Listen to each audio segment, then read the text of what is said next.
¿Qué es exactamente un cierre de gobierno? La mecánica. Un cierre ocurre porque la Constitución y las leyes de gasto exigen que el Congreso autorice el gasto público.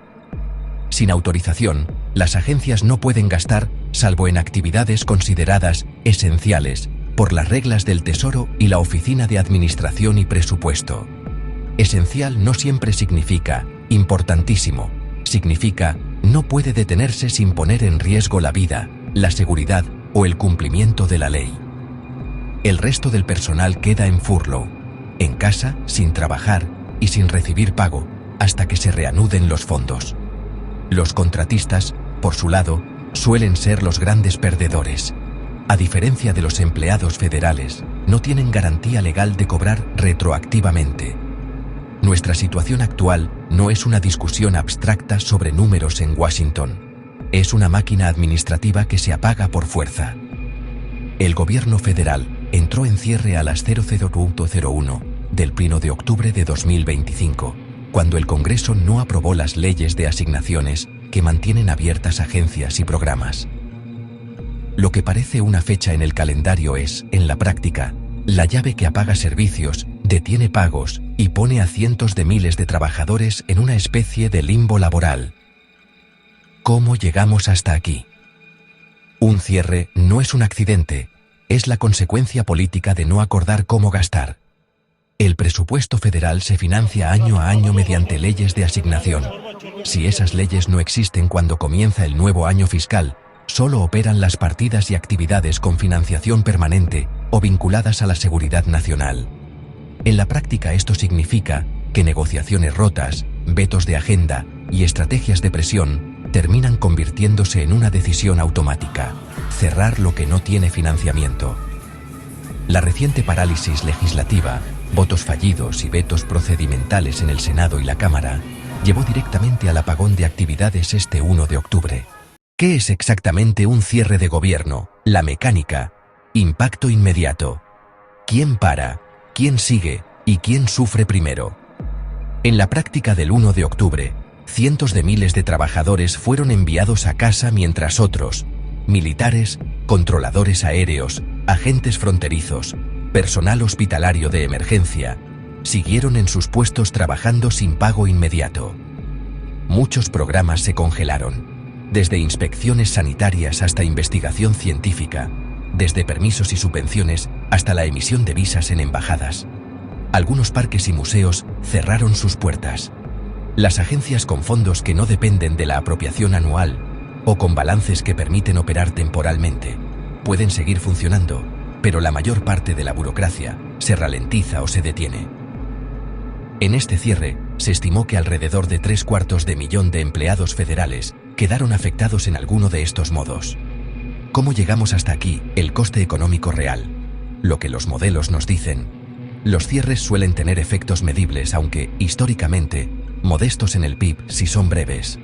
El CBO ha estimado que el impacto directo suele ser pequeño en términos porcentuales del PIB anual, pero en el corto plazo puede crear fricciones importantes: pérdida de ingresos para hogares, retrasos en pagos a contratistas y aplazamiento de inversiones públicas, que se traducen en menor actividad económica hasta que el dinero vuelve a fluir.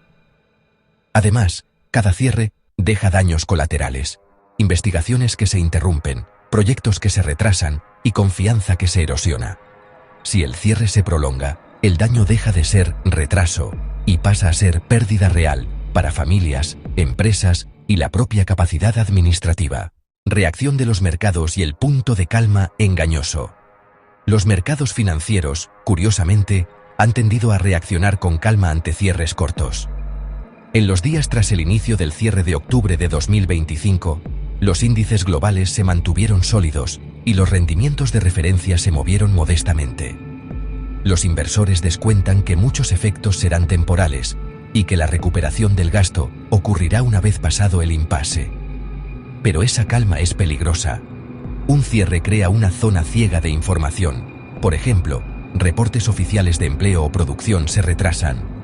Y cuando desaparecen datos clave, los inversores y los bancos centrales operan con menos visibilidad. Si esa falta de datos se junta con una escalada política o medidas ejecutivas que interrumpan contratos y proyectos, la serenidad puede convertirse en tensión y las primas de riesgo subirían rápido.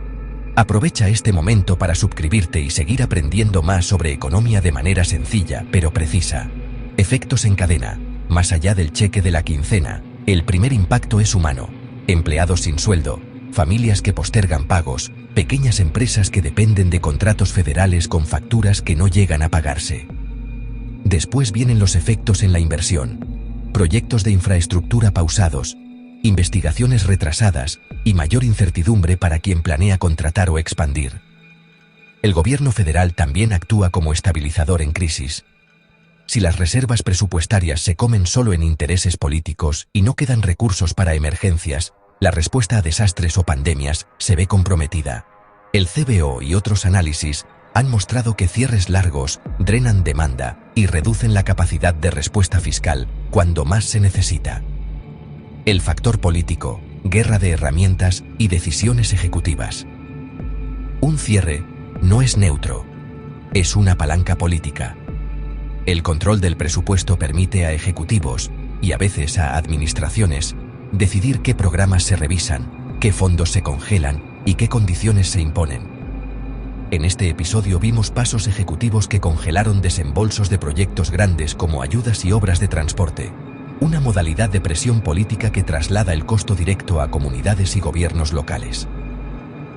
Esa estrategia puede forzar conversaciones, pero además politiza la entrega de fondos esenciales y alarga la herida económica. Riesgos para la seguridad y la confianza internacional. En lo inmediato, la seguridad nacional no se apaga. Tropas, inteligencia y operaciones críticas continúan. Pero trabajar sin pago y con personal reducido agota a las instituciones y mina la preparación. A nivel global, aliados y mercados miran la capacidad de Estados Unidos para gobernar. Un país que cierra sus operaciones por disputa política envía una señal de fragilidad que rivales pueden explotar políticamente. Además, la reticencia a aprobar fondos puede causar retrasos en compromisos internacionales, defensa y cooperación que tienen calendarios y costes propios. Dos escenarios y sus consecuencias, el pensamiento profundo. Escenario A. Cierre corto, días a semanas. La mayor parte del daño es administrativo y temporal. Furloughs se revierten, pagos retroactivos calman a la fuerza laboral, y la actividad se pone al día, con cierto efecto rebote. Los mercados pueden ignorarlo o mantener movimientos modestos, pero se siembra desconfianza política que aumenta el coste de negociar en el futuro. Escenario B. Cierre prolongado, semanas a meses. Aquí el daño se acumula, pequeñas empresas quiebran, contratistas recortan plantilla, proyectos se cancelan, y la confianza internacional se erosiona. Los costes directos se traducen en pérdida de crecimiento real, y peor aún, en reducción permanente de capacidades administrativas y científicas. La normalidad posterior será más cara y menos eficaz. ¿Qué hay que vigilar ahora? Las señales que importan no son titulares, son datos. ¿Cuántos empleados son furloughed versus accepted? ¿Cuánto tiempo tarda el Congreso en votar una resolución provisional? Si las agencias clave, BLS, IRS, FDA, suspenden la publicación de datos, ¿y cuánto tardan los contratistas en comenzar a recortar personal? Si la administración comienza a usar recortes administrativos selectivos para presionar a estados o programas concretos, el impacto económico se vuelve localizado y políticamente explosivo. Las mesas de decisiones en Wall Street, en los gobiernos de los estados y en los hogares están viendo estas mismas señales ahora. La reflexión final, pensamiento profundo. Un cierre es, en esencia, una forma de descoordinación institucional. Se supone que la maquinaria del Estado debe seguir funcionando incluso en desacuerdo político. Cuando eso falla, no solo se lesionan balances contables, se erosiona la confianza en la capacidad colectiva de resolver problemas. El daño más profundo no siempre es el cheque retrasado, es la idea de que las decisiones fundamentales sobre seguridad sanitaria, movilidad, ciencia y protección social pueden quedar sujetas al pulso partidario. Recuperar esa confianza exige arreglos no solo técnicos, continuar presupuestos, reglas de contingencia, sino culturales. Respetar que la gobernanza es un contrato con la sociedad, no una palanca para ganar puntos en campañas. Lo que sigue. Estén atentos a la pista de votaciones en el Senado y la Cámara, a los avisos de agencias sobre furloughs y a la publicación o falta de datos económicos clave. Si el cierre dura solo unos días, el impacto será doloroso y irreversible.